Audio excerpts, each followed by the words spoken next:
Welcome back. और अब एक बुरी खबर है सोलर कंज्यूमर्स के लिए, क्योंकि हुकूमत ने सोलर सार्फिन को एक बड़ा झटका दे दिया।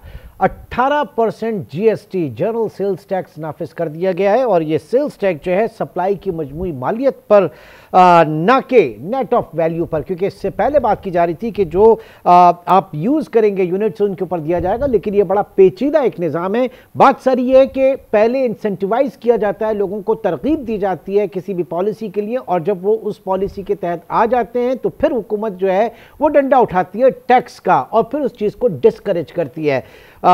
सार्फिन ज़ाहिर के इसमें बड़ा गम गुस्सा है। हम इस वक्त बात करेंगे एनर्जी एक्सपर्ट सैयद फैज़ान अली इस वक्त हमारे साथ मौजूद हैं। फैज़ान, ये बताइए कि किस तरह से देखा जा रहा है, एक पूरा मामला था, लोग इंसेंटिवाइज हुए, सोलर की तरफ आए, फिर उसके बाद नेट मीटरिंग की तरफ आए, बड़ी सपोर्ट रही हुकूमत को, और अब यकजा बिल्कुल ये चेंज हो गया।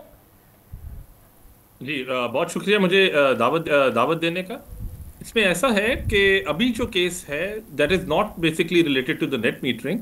ये जो 18% जीएसटी वाला केस है, और ये भी मैं आपको बताता चलूं कि मिनिस्ट्री ऑफ एनर्जी की तरफ से इस पे कोई सच गाइडलाइंस नहीं है। ये हाँ। बेसिकली फेडरल टैक्स ऑम्बड्समैन है, जो कि वफाकी टैक्स का मुख्तसिब इदारा है, जो कि देखता है कि कहाँ टैक्स का शॉर्टफॉल है, कहाँ कोई बेज़ाब्ती है। हाँ। तो उसने ये एक कंप्लेंट आई है कि इलेक्ट्रिक के कंज्यूमर की तरफ से, और उस पे उसने ये इंक्वायरी और अपनी ऑब्जर्वेशन दी है, और फिर इंस्ट्रक्शंस पास ऑन की हैं कि और जो फौरी तौर पर अमल दरामद का कहा गया है। जी जी फौरी तौर पर अमल दरामद का कहा है। हाँ। इसमें जो इम्पोर्टेंट बात को समझने की ये है कि ये इदारा ये कह रहा है कि नेट मीटरिंग की जो यूनिट टू यूनिट एडजस्टमेंट से पहले जो आपकी एनर्जी कंजम्पशन हो रही है, उस पे जो आप ड्रॉ कर रहे हैं ग्रिड से या डिस्ट्रीब्यूशन कंपनी से एनर्जी, उसको यूनिट टू यूनिट एडजस्टमेंट से पहले आप उस पर 18% टैक्स लगाएंगे।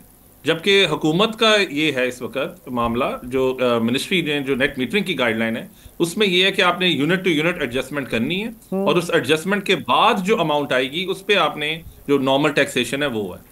तो इसमें थोड़ा सा अब इस वक्त ये मामला आ गया कि उन्होंने तो डायरेक्टली इंस्ट्रक्शंस पास ऑन कर दी हैं, बट इस पे देखते हैं कि कोई कंज्यूमर अगर इस पे स्टे ऑर्डर लेना चाहता है तो वो ले सकता है। और तो मोर इसमें लाइकली क्या होगा, क्योंकि हुकूमत का जो है कि आप नेट ऑफ करके फिर उसके बाद उसको एडजस्ट करें, वो ज्यादा मुनासिब बेहतर नहीं है। जी, कंज्यूमर्स के लिए तो ये बहुत ज़्यादा फायदेमंद है, लेकिन टैक्स कलेक्शन के हिसाब से अगर आप देखा जाए तो ये जारी बात है नुकसानदेह है हुकूमत को और ओवरऑल गवर्नमेंट को। नहीं, तो एक इसमें एक एक जब चीज और आप देखें, आपकी इस बात से एक चीज और, कि हम प्रोग्रेसिव पॉलिसी बनाते हैं मुल्क को आगे लेके चलने की, तो क्या हमारी तमाम पॉलिसीज टैक्स ड्रिवन पॉलिसीज होनी चाहिए? टैक्स आदाफ किस तरीके से हम हासिल करें वो पॉलिसीज हमारी होनी चाहिए, या मुल्क को आगे लेकर चलना है, प्रो ग्रोथ होगी तो आप फिर टैक्स कलेक्शन कर पाएंगे ना? जी बिल्कुल, इसमें बिल्कुल आप सही कह रहे हैं। और जितनी इस वक्त बिजली के बिलों में इजाफा हो चुका हुआ है, तो उसमें आप किसी भी किस्म का रिलीफ अगर कंज्यूमर को देना चाहते हैं तो उसमें नेट मीटरिंग की जो एक पॉलिसी थी, ये एक बहुत अच्छी पॉलिसी थी, जिसमें आप कंज्यूमर को काफ़ी हद तक खातिर ख्वाह फ़ायदा भी हो जाता था। अब इसमें मसला ये सिर्फ आ रहा है कि जब नेट मीटरिंग की जो पॉलिसी है वो, उसमें जो कंज्यूमर है वो अपना बिल पूरा जीरो आउट भी कर सकता है। जब पूरा वो जीरो आउट कर लेता है तो उसको 1 रुपया भी टैक्स देने की जरूरत नहीं पड़ती। और इसी पे वो क्लैरिफिकेशन अब इन्होंने टैक्स ombudsman ने दी है कि जो कलेक्शन का जो मेथोडोलॉजी है वो फ्लॉड है, और इसमें आपको इस तरीके से before netting of your units आपने जो अच्छा। भी कंजम्पशन उन्होंने उस वो पे जो आपको सिस्टम का टैक्स लूप होल था उसको वहां से उन्होंने जो है वो प्लग इन किया मेरे ख्याल से। ये फरमाइएगा कि बिल्कुल। लेकिन ये इसमें जी जी जी, इसमें आप पहले नहीं आप बोलिए, आप बोलिए। जी इसमें जो इम्पोर्टेंट बात वो समझने की ये है कि अब अगर जो ये कानून अगर लागू भी हो जाता है कि आपने नेट ऑफ करने से पहले अगर आपने टैक्स कलेक्ट करना है, तो इसमें कंज्यूमर को कितना नुकसान है, उस पर कितना अफेक्ट आएगा।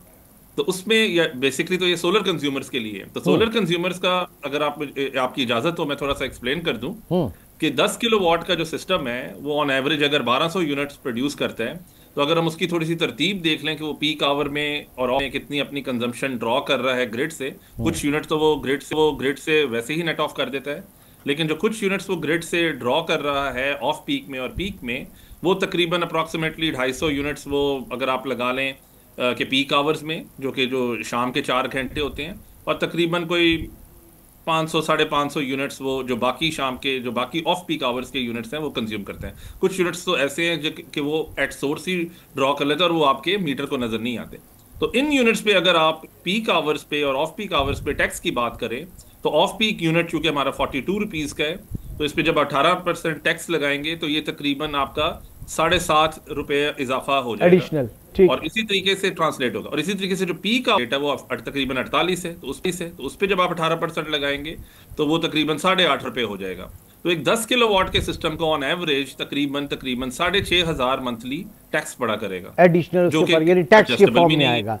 अच्छा अब ये बताइए, ये अगर आप साल पे ट्रांसलेट करें तो ये तकरीबन 77,000 बन जाता है। ठीक है, वो कई इसी तरीके से सर मैं ये जानना चाह रहा था 15 किलो, फैजान साहब आखिरी बात, 15 किलोवाट वाले को तकरीबन 1,15,000 टैक्स देना पड़ेगा सालाना।